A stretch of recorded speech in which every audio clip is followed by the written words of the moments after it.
ஐயோ இந்த சவுண்ட் மாமா வேற கால் பண்ணிட்டே இருக்காங்களே. தூங்கிட்டு இருக்காங்க.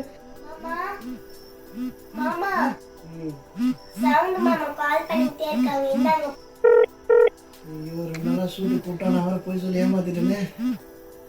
ஹலோ ஹலோ வாடா. ஏண்டா எத்தனை டைமில் உனக்கு ஃபோன் பண்ணுவாங்க? ஃபோன் பண்ணால் எடுக்க மாட்டேங்கிறா. சரி நான் சொல்கிறத கேளு. ஆ உனக்கு கூகுள் பேயில் 1000 அனுப்பியிருக்கேன். நாளைக்கு கோஆப்டெக்ஸ் போயிட்டு நல்ல ஒரு கலர் துணியில் ஒயிட் ஷர்ட் ஒன்று எடுத்துகிட்டு வந்துடு. ஏண்டா சரி நான் வைக்கிறேன். The next day. இவன் வர ஃபோன் பண்ணி ஒயிட் ஷர்ட் தான் எடுத்துகிட்டு வரணுன்ட்டான். ஒயிட் ஷர்ட்டு போட்டு தான் ஷூட்டுக்கு வரணுன்றான். என்னடா கொடுமை அது. என்ன மாமா கண்ணாடி முன்னாடி நின்று பார்த்துட்டு இருக்கீங்க? புது ஷர்ட்டா? ஆமாம்மா எப்படி இருக்கு? நல்லா இருக்கு. எங்க இருக்கீங்க? கோஆப்டெக்ஸில் எடுத்தோம்மா. ஓ சரி சரி. ஆமா ஷூட்டுக்கு டைம் ஆயிடுச்சு. வந்து பேசுகிறேன். பாய் பாய்.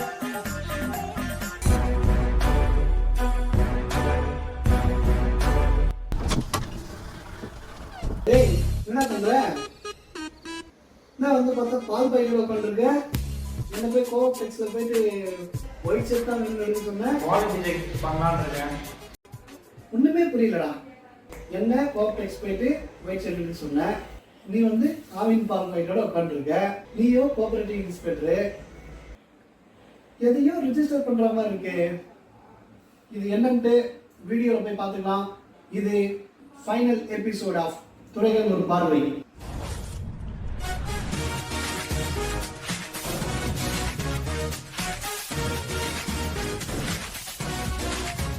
எல்லாரும் தம்ப்நெயிலும் டைட்டிலும் பார்த்து உள்ள வந்திருப்பீங்க. டேய் நான் ரெஜிஸ்டர் பண்ண போறேன். சரி வா போயிட்டு ஒரு ரெஜிஸ்ட்ரேஷன் முடிச்சுட்டு வந்துடலாம். இப்பயே வா. ஆமாம். ஓ ரெஜிஸ்ட்ரேஷனா? Okay okay. அப்போ ரெஜிஸ்ட்ரேஷன் டிபார்ட்மெண்ட் ஆரம்பிக்க போறேன். ஓகே போலாம் போ. வாங்க நண்பர்களே எல்லாரும் ஒன்றா போகலாம்.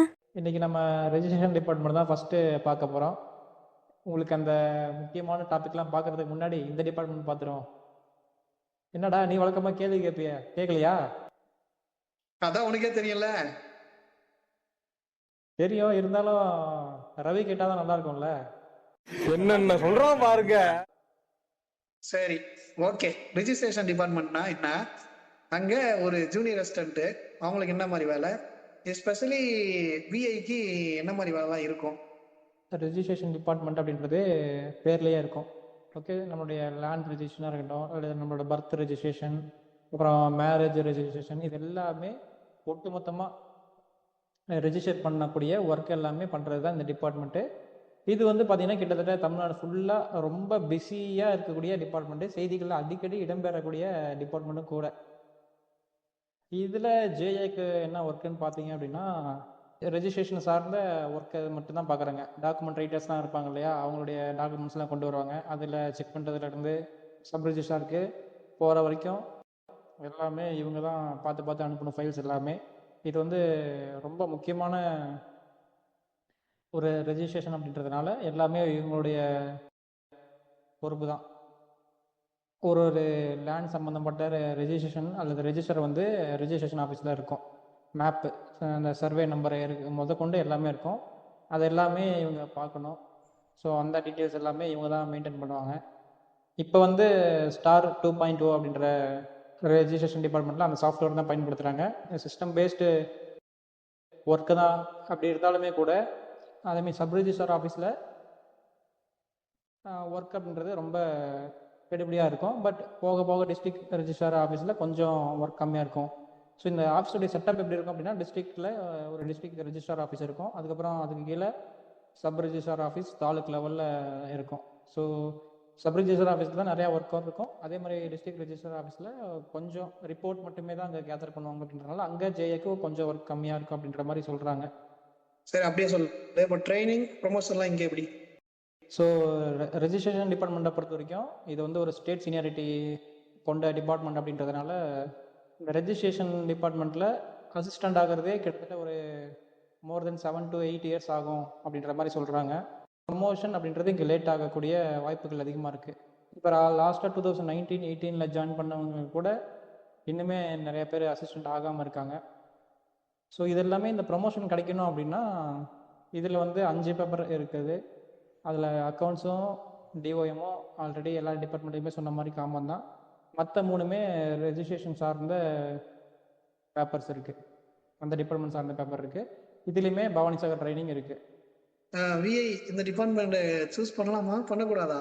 ஸோ இந்த டிபார்ட்மெண்ட் பொறுத்த வரைக்கும் கண்டிப்பாக ஒர்க் பண்ணியே தான் ஆகணும் அப்படின்ற கட்டாயத்தில் இருப்பாங்க. ஏன்னா ரெஜிஸ்ட்ரேஷன் டிபார்ட்மெண்ட்டை பொறுத்த வரைக்கும் இந்த ஆஃபீஸில் நிச்சயமாக நம்ம ஒர்க் பண்ணியே தான் ஆகணும்.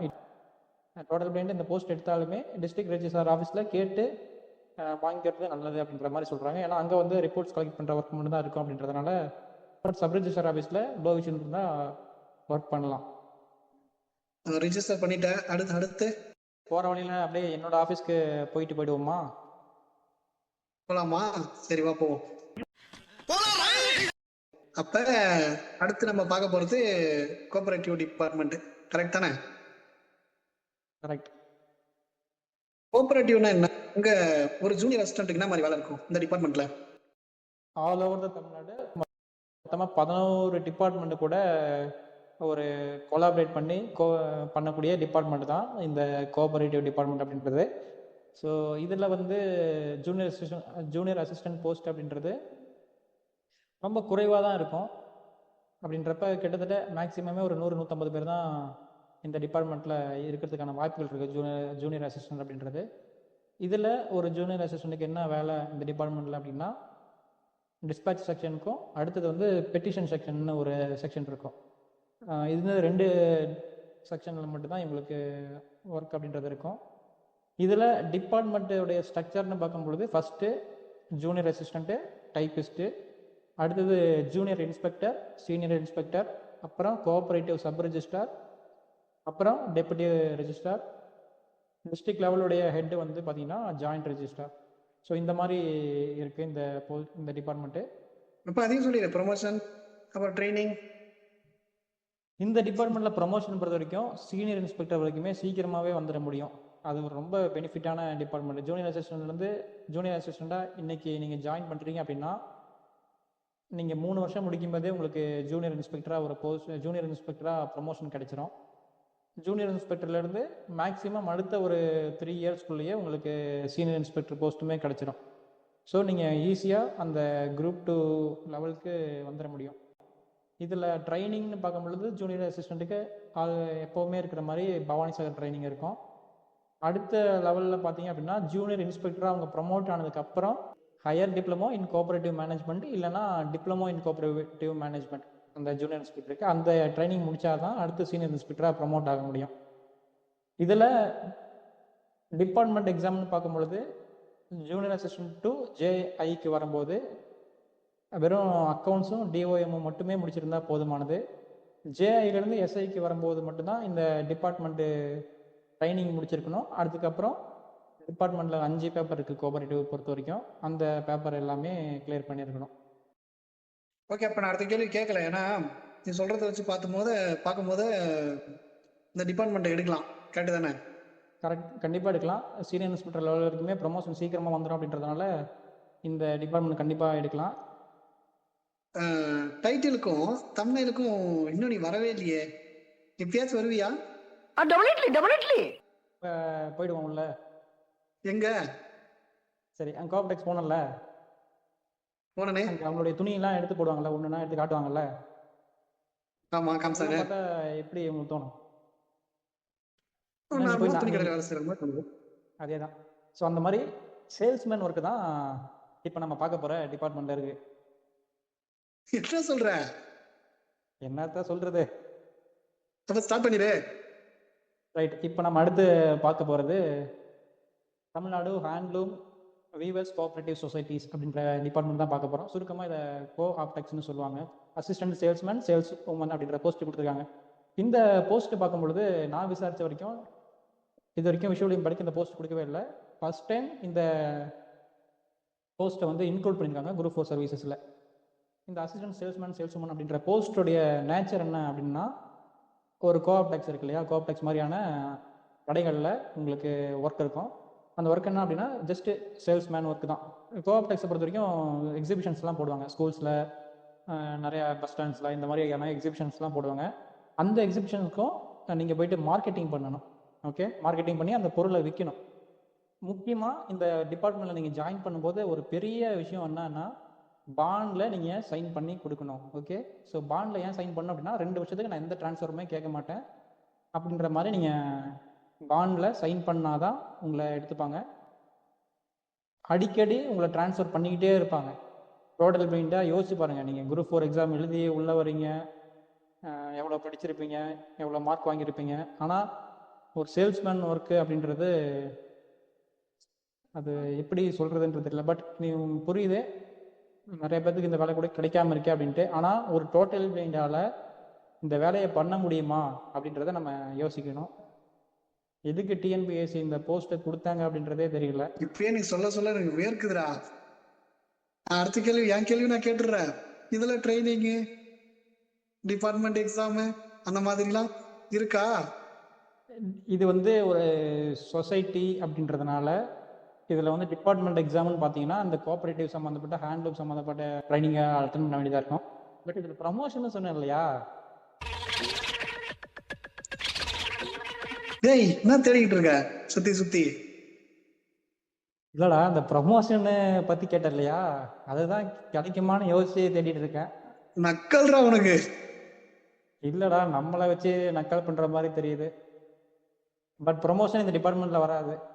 ஒரு பெரிய சந்தேகம்டா. ம் டவுட் என்ன doubt? உங்ககிட்ட கேட்டா தான் நீயே கரெக்டா சொல்லு சொல்லு சொல்லு அப்ப நான் நம்பி வந்திருக்கேன். அவனை நம்பி நான் சொல்லு. இது வரைக்கும் பார்த்ததெல்லாம் ஜூனியர் அசிஸ்டன்ட்னு இருந்துச்சு. ம் இப்ப சேல்ஸ்மேன், சேல்ஸ் உமன் இருக்கு. சம்பளம்லாம் எப்படி?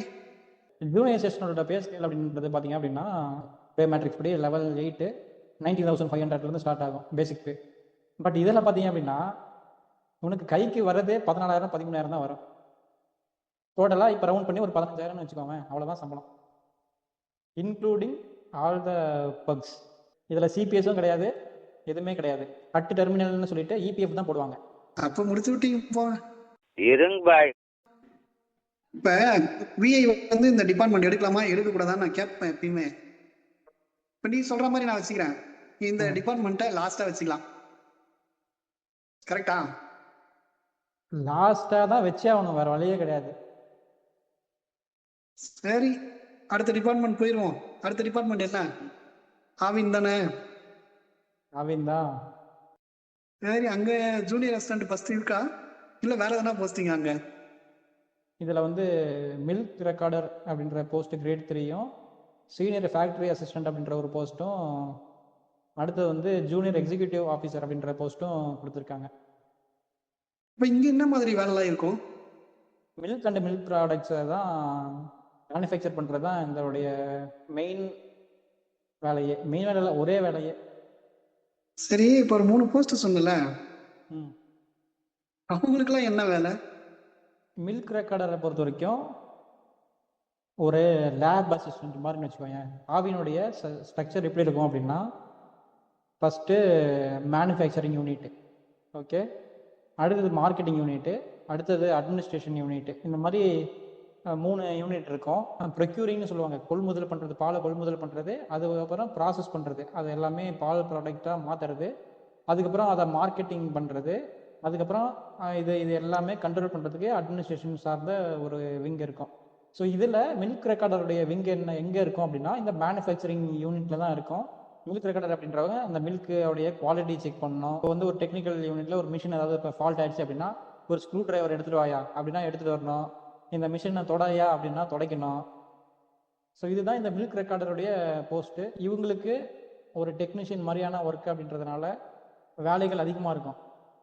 அடுத்தது இந்த எஸ்எஃப்ஏன்னு சொன்னோம் இல்லையா, சீனியர் ஃபேக்ட்ரி அசிஸ்டண்ட்டு, டீசெண்டாக ஆஃபீஸ்லாம் என்ன சொல்லுவோம், ஓஏன்னு ஒருத்தர் இருப்பார் தானே, அந்த ஓஏ போஸ்ட்டு தான் இந்த சீனியர் ஃபேக்ட்ரி அசிஸ்டன்ட் அப்படின்றது. இவங்களும் மேனுஃபேக்சரிங் யூனிட்லேயும் போடுவாங்க, இல்லை மார்க்கெட்டிங்லேயும் போடுவாங்க. இது எல்லாமே ஓஏ ஒர்க்கு தான். இந்த மில்க் ரெக்கார்டருக்கும் சரி, சீனியர் ஃபேக்ட்ரி அசிஸ்டண்ட்டுக்கும் சரி, ப்ரமோஷன் அப்படின்றது எங்கன்னு தெரியாது. எப்படி ஒரு போலீஸ்க்கு பொங்கல் தீபாவளின்றதுலாம் கிடையாதோ, அதே மாதிரி இந்த ஆவினில் ஒர்க் பண்ணுறவங்களுக்கும் பொங்கல் தீபாவளி எதுவுமே கிடையாது. We are all servants and we are all doing national duty. நம்ம நேஷ்னல் ஹாலிடேஸாக இருந்தாலுமே ஒர்க் பண்ணணும். பட் வீக் ஆஃப் அப்படின்றத வந்து இவங்களுக்கு கொடுப்பாங்க. 6 நாளுமே ஒர்க் பண்ணணும். வாரத்தில் ஏதோ ஒரு நாள் வந்து நாட் நெசசரி இந்த சாட்டர்டேஸ் அண்ட் சண்டேஸ் அப்படின்ற மாதிரி இவங்க வீக் டேஸ்லையுமே வீக் ஆஃப் ஏதோ ஒரு நாள் எடுத்துக்கலாம். இந்த மாதிரி நேஷனல் ஹாலிடேஸில் ஏதாவது ஒர்க்கிங் டே இருந்தது அப்படின்னா, ஒர்க் பண்ணுறோம் அப்படின்னா அவங்களுக்கு வந்து தனியாக ஒரு அலவன்ஸ்ன்றது கிடைக்கும். அடுத்து ஜேஇஓக்கு என்ன வேலை இங்க? ஸோ இந்த ஆவினை பொறுத்த வரைக்கும் ஓரளவுக்கு ஜூனியர் அசிஸ்டன்ட் லெவலுக்கு மதிக்கக்கூடிய போஸ்ட் அப்படின்னு பார்க்கும்பொழுது இந்த ஜேஇஓ போஸ்ட் தான். ஓகே, ஜூனியர் எக்ஸிக்யூட்டிவ் ஆஃபீஸர் அப்படின்ற போஸ்ட்டு தான்.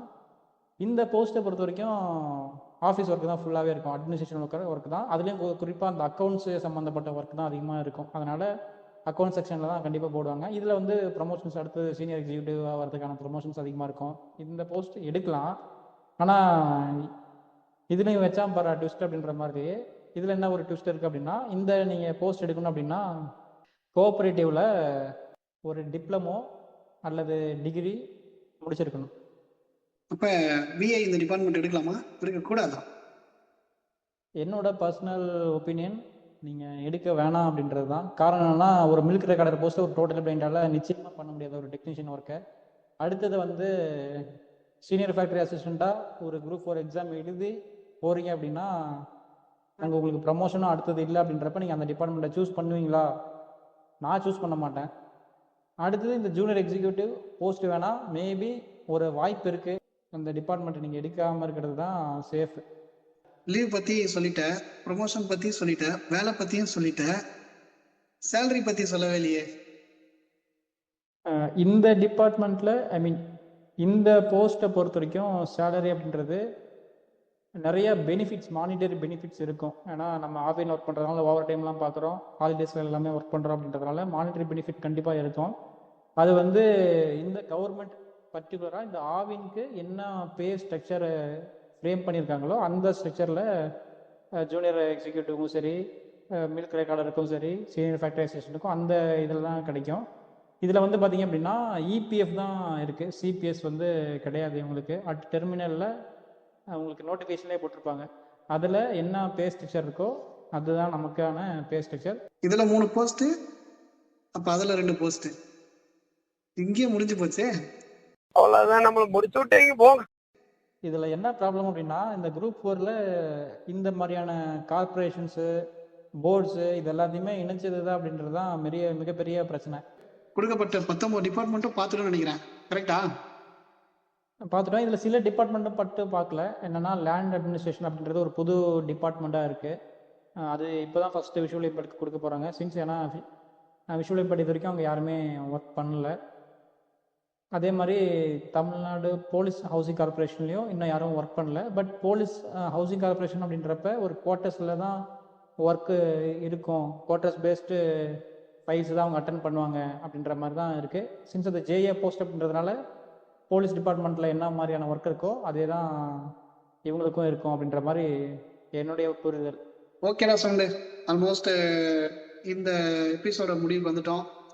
எதையும் சாதிச்ச ஒரு சந்தோஷம். இவ்வளோ நேரம் வந்து நிறைய புது டிபார்ட்மெண்ட்டை பற்றி சொன்னேன், நிறைய விஷயம் சொல்லியிருக்கேன். ஸோ நிறைய பேருக்கு இது யூஸ்ஃபுல்லாக இருக்கும்னு நம்புகிறேன். அது மட்டும் இல்லாமல் புதுசாக நிறைய டிபார்ட்மெண்ட் ஆட் பண்ணியிருக்காங்க. இன்னைக்கு பார்த்த ஆல்மோஸ்ட் நிறைய டிபார்ட்மெண்ட் புதுசாக ஆட் பண்ண தான் நான் நினைக்கிறேன். ஸோ இன்னும் 1 மாதத்தில் கவுன்சிலிங் வரப்போகுது. அதுக்கு முன்னாடி இந்த வீடியோலாம் கண்டிப்பாக பார்த்துட்டு போங்க. இந்த வீடியோவோட துறைகள் ஒரு பார்வை சீரீஸ் முடிவுக்கு வருது. இந்த சீரீஸ்க்கு நிறைய பேர் நிறைய லவ் அண்ட் சப்போர்ட் கொடுத்துருக்கீங்க, அதுக்கெலாம் ரொம்ப ரொம்ப நன்றி. அதுக்கு முன்னாடி இந்த ஷோவோட பில்லர்ஸ் விஜய் சவுண்டுக்கு ரொம்ப ரொம்ப நன்றி. ஏன்னா அவங்க இல்லைன்னா இந்த அளவுக்கு இந்த ஷோ போயிருக்காது நல்லா. ஸோ அவங்க 2 பேருக்கு அந்த நேரத்துக்கு நம்ம நன்றி தெரிவிச்சுக்கலாம். சீக்கிரமாகவே அடுத்த ஒரு நல்ல ஷோவில் நல்ல நிகழ்ச்சியில் உங்களை நாங்கள் சீக்கிரமாகவே சந்திக்கிறோம். பாய்.